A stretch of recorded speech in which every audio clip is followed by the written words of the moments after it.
बिस्मिल्लाहिर्रहमानिर्रहीम, अस्सलाम वालेकुम। मैं असदुल्ला खान हूँ। आज सुप्रीम कोर्ट से मैंने आपको रिपोर्ट किया कि वहाँ शहबाज शरीफ साहब के मामले में क्या हुआ और किस तरह से उनकी एक्सपेक्टेशंस के ख़िलाफ़ एक आज कार्रवाई हुई और एक फ़ैसला हुआ है। अब इसमें नोटिस जारी हो गए हैं और रिकॉर्ड तलब किया गया। ये तो मैंने आपको सुबह रिपोर्ट कर दिया। इस्लामाबाद इसके बाद सुप्रीम कोर्ट से निकलने के बाद मैं चला गया इस्लामाबाद हाई कोर्ट, और इस्लामाबाद हाई कोर्ट में बड़ा एक इम्पॉर्टेंट दिन था आज, क्योंकि वहाँ पर एक तो मरीम नवाज़, कैप्टन सफदर और नवाज़ शरीफ साहब की जो अपीलें हैं उसकी समाअत थी, और दूसरी तरफ नैब की अपीलों की समाअत थी इनके ख़िलाफ़। अब दोनों की अपीलें लगी हुई थी। एक तो नवाज़ शरीफ और नवाज़ शरीफ और कैप्टन सफदर और मरीम नवाज़ ये कहती हैं कि उनकी जो उनको सज़ा हुई थी उसके ख़िलाफ़ अपील थी कि जी सज़ा ख़त्म की जाए, फ़ैसला कलअदम करार दिया जाए। और दूसरी तरफ जो है वो नैब की अपीलें थी कि ये सज़ा बढ़ाई जाए, ये बड़ी कम सज़ा हुई है इनको।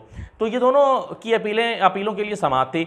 मरीम आज खुद पहुंची, हालांकि उनको बुलाया नहीं गया था, और पिछली मरतबा कहा गया था कि आपको आने की ज़रूरत नहीं है, कोविड के दिन हैं, आप आती हैं तो रश भी हो जाता है। तो पिछली मरतबा कहा गया था कि आप जो है वो आप अपने वकील के ज़रिए से अपीयर हो जाएं, आपको खुद आने की ज़रूरत नहीं है। लेकिन मरीम आज फिर खुद आई। मरीम खुद क्यों आई ये हमें अंदाज़ा हुआ बाद में, जब उन्होंने एक पूरा वहाँ पर एक सियासी मेला लगाया तो हमें अंदाज़ा हुआ कि आज वो क्यों आई थी और क्या ख़बरें देकर गई हैं, क्या ख़बरें जनरेट करके गई हैं। तो आज जो अदालती कार्रवाई हुई है वो तो इम्पॉर्टेंट है ही, या किसी हद तक है और किसी हद तक नहीं है, लेकिन मरीम की जो एक्टिविटीज़ रही हैं कमरा अदालत के अंदर वो मैं आपको ज़रूर बताऊंगा कि वो जब कमरा अदालत में आई तो क्या करती नहीं। सबसे पहले तो मैं आपको ये बता देता हूँ कि 12:30 पर तकरीबन जो है वो इस केस की समाअत का आगाज़ हुआ। मरीम नवाज़ 12:30 पर आई। अच्छा, जब मरीम कमरा अदालत में आई तो उस वक्त एक जैसा कि शोर शराबा होता है, जैसे ही वो आई लोग अपनी सीटों से खड़े हो गए, तमाम लोग, मतलब सिवाय सहाफ़ियों के शायद, वकला और पार्टी कारकुनान तमाम लोग खड़े हो गए। वो ख़वातीन माइज़ा हमीद, शाइस्ता परवेज़ मलिक और ताहिरा औरंगज़ेब और ये तमाम लोग जो पहले से आए हुए थे कमरा अदालत में, ये लोग खड़े हो गए, वकला खड़े हो गए, सेल्फियाँ ली जाने लगीं। तो मरीम नवाज़ इस पुरतपाक इस्तकबाल पे बहुत खुश हुई और उन्होंने सबसे कहा कि thank you very much for being here. उन्होंने अंग्रेज़ी में सबका शुक्रिया अदा किया और उसके बाद वो वहाँ पर बैठ गई। जैसे वो बैठ गई तो एक सहाफ़ी जो हैं वो वहाँ पर उनके करीब चले गए और जाके उन्होंने उनसे पहला सवाल दाग दिया, और उसके बाद तो बाकायदा प्रेस कॉन्फ्रेंस शुरू हो गई। मरीम नवाज़ से पहला सवाल उन्होंने ये पूछा कि ये चौधरी निसार साहब जो हैं ये हलफ उठा रहे हैं, इस पर आप क्या कहती हैं? तो उन्होंने कहा कि ये तो चौधरी निसार जाने, जो हलफ ले रहे हैं वो जाने, जो हलफ उठा रहे हैं वो जाने, आप उनसे पूछें। फिर उनसे पूछा गया कि जी परवेज़ रशीद साहब ने जो है वो एक स्टेटमेंट दी है चौधरी निसार के हवाले से। तो उन्होंने कहा कि वो परवेज़ रशीद साहब पीछे बैठे हैं, आप परवेज़ रशीद साहब से पूछ लें, मुझसे आप क्यों पूछ रहे हैं? फिर क्या था, देखा देखी सवालात की बौछार हो गई और हर रिपोर्टर ने सवाल शुरू कर दिए। अब अमली तौर पर सूरत हाल ये थी कि बाकायदा प्रेस कॉन्फ्रेंस की तरह सवालात होने लगे और मरीम प्रेस कॉन्फ्रेंस की तरह जवाब देने लगी। आमतौर पर कमरा अदालत के अंदर ये नहीं होता। कमरा अदालत के अंदर आमतौर पर यह होता है कि आप गैर रस्मी गुफ्तगू कर लेते हैं, किसी ने कोई बात कह दी तो आप उसे कान में जवाब दे देते हैं, लेकिन उन्होंने बाकायदा प्रेस कॉन्फ्रेंस की इसी सूरत में जवाब देने शुरू कर दिए, सवालात होने लगे। अब इस पर सिक्योरिटी वाले सारे जो है वो चौकन्ने हुए, वो आए, उन्होंने कहा कि जी बस करें, आप पीछे हट जाएं, आप ये ना करें, प्रेस कॉन्फ्रेंस ना करें, आप ऐसे ना करें। लेकिन उसके बावजूद भी कई रिपोर्टर्स ने सवालात किया और मरीम ने सिक्योरिटी एहलकार जो कमरा अदालत में मौजूद थे उनको बिल्कुल खाते में ना लाते हुए वो पहले ही इसी टोन में जवाब देती रहीं। तो एक तो उन्होंने आते ही जो है ये पॉलिटिकल बैठक लगाई। फिर 12:50 पर जो है वो अदालत लगी, यानी 15-20 मिनट तक मरीम जो है वो ये करती रहीं। 12:50 पर जो है वो अदालत आई तो पहले केस पुकारा गया, Maryam Nawaz versus state, captain Safdar versus NAB, Nawaz Sharif versus state, ये कहकर बुलाया गया।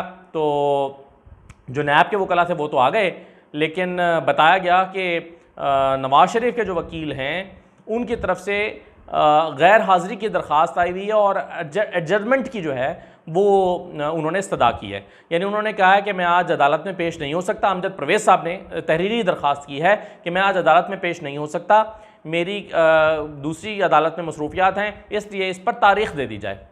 लेकिन हुआ ये कि जैसे ही अदालत आके बैठी, यानी जस्टिस आमिर फ़ारूक साहब और जस्टिस मोहसिन अख्तर कियानी साहब आके बैठे, जैसे ही आकर बैठे यानी विद इन अ मिनट या इससे भी कम वक्त में उन्होंने रश में देखा कि पीछे बहुत सारा रश लगा हुआ था और वहाँ पर आज़म नज़ीर तारड़ साहब बैठे थे। तो जस्टिस आमिर फ़ारूक साहब ने कहा कि तारड़ साहब बैठे हैं यहाँ, हालांकि मास्क लगाया हुआ था उन्होंने, लेकिन फिर भी उन्होंने पहचान लिया। उन्होंने कहा कि हाँ तार साहब आप पीछे क्यों बैठे हैं, आप आगे आ जाए ना, आप आगे आएँ, रोस्टम पर आएँ। उन्होंने कहा कि नहीं जी मैं तो देखने आया हूँ, बस मैं कभी कभी तो देखने भी तो आ सकता हूँ ना। तो उन्होंने कहा नहीं नहीं, आप अगर देखने भी आए तो भी आप रोस्टर पे आ सकते हैं, आप आएँ, हमने आपसे एक बात भी पूछनी है। अच्छा, अब मामला ये था कि नवाज शरीफ साहब जो हैं वो इश्तहारी करार दिए जा चुके हैं। जब वो इश्तहारी करार दिए जा चुके हैं तो उनके जो प्लीडर थे, वकील थे ख्वाजा हारिस साहब, अब वो तो इस केस में अपीयर ही नहीं हो सकते। तो अब कोर्ट ने ये डिसाइड करना है कि क्या नवाज शरीफ को इस केस में अब प्लीडर मुकर्रर होना चाहिए या नहीं होना चाहिए। ये एक सवाल है जो अदालत के ज़हन में है, जिसको पहले डिटरमिन करना है, तो आगे चलना है मामला। इस पर उन्होंने आज़म नज़ीर तारड़ साहब को बुला लिया, रोस्टम पर उनसे राय मांगी कि आपकी राय क्या है कि क्या इस पर प्लीडर मुकर्रर हो सकता है, नहीं हो सकता। तो इस पर आज़म नज़ीर तारड़ साहब ने कानून के कई हवाले दिए और कहा कि नहीं जी इस पर मुकर्रर तो नहीं होना चाहिए। नैब के वकला का भी इस पर इत्तफाक था, उन्होंने भी हवाले दिए, उन्होंने भी कहा कि जी ऐसे केस में, ऐसी सूरत में जो है वो प्लीडर मुकर्रर नहीं होना चाहिए। लेकिन एक चीज़ पर दोनों का इख्तलाफ था, आज़म नज़ीर तारड़ का और नैब के वकला का, प्रोसिक्यूटर जहांजेब साहब जो आए हुए थे। अब उस पर एतराज़ इस बात पर था कि अदालत ने पूछा कि ये बताइए कि अगर आप समझते हैं कि प्लीडर मुकर्रर नहीं होना चाहिए तो फिर हम इस अपील का क्या करें। क्या हम ये करें, दो रास्ते हैं, एक तो ये कर सकते हैं कि इनकी अपील डिसमिस कर दी जाए। ये आज़म तारड़ साहब ने भी कहा कि दो रास्ते हैं, या तो अपील डिसमिस कर दी जाए या इसको गैर मुअय्यना मुद्दत के लिए जो है वो मुलतवी कर दिया जाए। अब इसमें आज़म नज़ीर तारड़ साहब का ख्याल था कि इसको गैर मुअय्यना मुद्दत के लिए मुलतवी कर दिया जाए, यानी जब तक वो यहाँ पर नहीं है, और जब वो वापस आएँ तो फिर इसको सुन लिया जाए।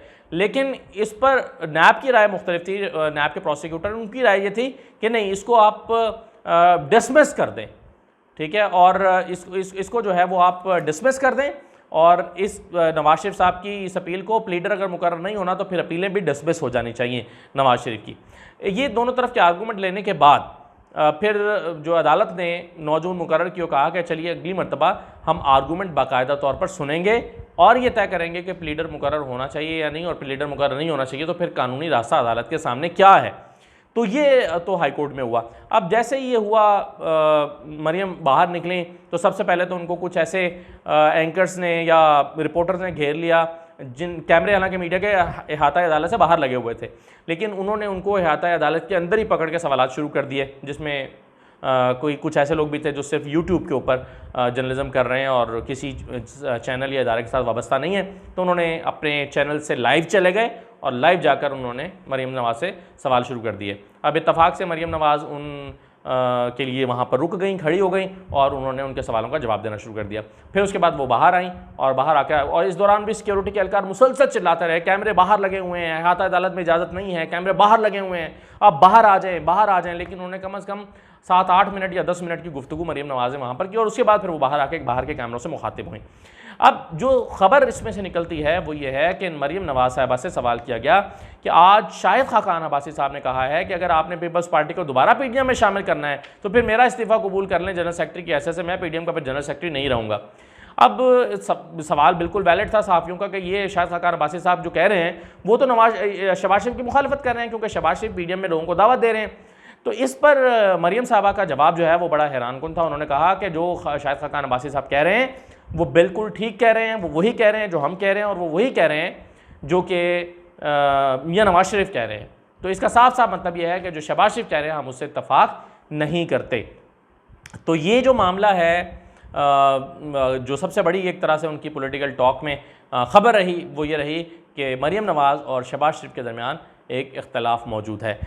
इसके अलावा और मेरा ख्याल है इन्हीं चीज़ों को क्लैरिफाई करने के लिए, क्योंकि मरियम आजकल इन पॉलिटिकल फोरम्स पर उस तरह से मौजूद नहीं है, तो उन्होंने इसको एक प्लेटफॉर्म के तौर पर आज इस्तेमाल करना मुनासिब समझा कि वो अदालत आएँ और इस मौके पर सहाफ़ियों को अपने बयानात देकर अपना माइंड क्लियर करें और वो बताएँ कि वो क्या सोच रही हैं और शहबाज शरीफ साहब के आने के बाद उनके जहन में क्या है और सियासी एक्टिविटीज़ जो चल रही हैं उससे वो कितना इत्तफाक या इख्तलाफ करती हैं। इसीलिए उन्होंने आज इस पर अदालत में आकर गुफ्तगू करना मुनासिब समझा। हालांकि जैसा कि मैंने आपको बताया कि उनको इनवाइट नहीं किया गया था, मरियम नवाज़ को बुलाया ही नहीं गया था। उनसे कहा गया था पिछली मरतबा कि आप अगली हेयरिंग पर ना आएँ, कोविड के हालात हैं, आप सिर्फ वकील के ज़रिए से अपीयर हो जाएँ। लेकिन इसके बावजूद वो अदालत न सिर्फ खुद आईं बल्कि उनके साथ पार्टी के 10-15 लीडर्स आए, फिर उनके साथ कारकुनान आए और अदालत में अच्छा खासा एक रश लगा रहा, और उनका जो मकसद था वो मैंने आपको बता दिया है, और केस की में कोर्ट में प्रोसीडिंग्स क्या हुई हैं ये भी मैंने आपको बता दिया है।